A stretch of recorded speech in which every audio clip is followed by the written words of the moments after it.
because this movie's not bad. It's not bad. I Want You Back, a comedy film released on Amazon Prime Friday, February 11th. It's about two people, Peter and Emma, that have significant others break up with them at similar times, meet, become friends, and decide to help each other get their exes back. Stars Charlie Day as Peter, Jenny Slate as Emma, Scott Eastwood as Noah, Emma's ex-boyfriend, Gina Rodriguez as Anne, as Peter's ex, Manny Jacinto as Logan, and Clark Bacco as Ginny. How did you feel about I Want You Back? It's a mostly predictable movie. I think the only beats that weren't predictable were gross, but intended to be gross, but they weren't like gross out comedy gross. It was like, oh God, high school kids.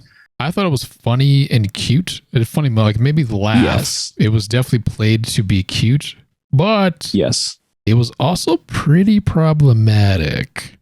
Yep. In its tone and ideas. Like, I think it gets by on the charm of its stars. And I think if it starred other actors that aren't just natural, like Jenny Slate and Charlie Day are just like naturally funny.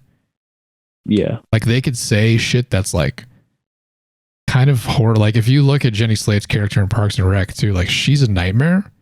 Oh yeah. But she's funny because she's a nightmare in a lot of things she does. Yeah, because of Jenny Slate, it's funny though. Yeah. You know what I mean? Like I think if this movie stars other people, it's a thriller or even a horror movie. Yeah, it's definitely not bad. I Want You Back. It has funny moments. It's just the plot is quite yikes, and it equates to unhealthy stalking. Yes. Also a lot of, like I said, there's some problematic shit in this, man. Like one of the ideas that Charlie Day's character has is to hide a condom wrapper in his friend's bed to frame him.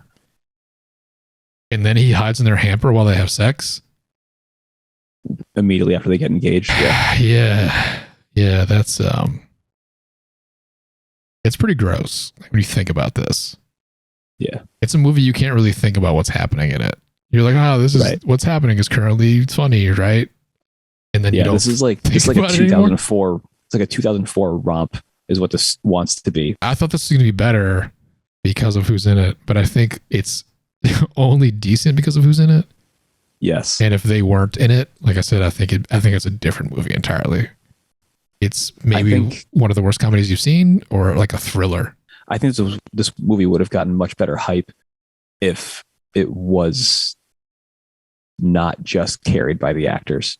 Like if this was well written and well put together and all those things, like people would have been like, you need to watch I Want You Back. Yeah, true. Or it would have been like, oh, film festival, blah, blah, blah, blah, blah, blah, stand out. Darling, yeah. Yeah. It's definitely not that at all.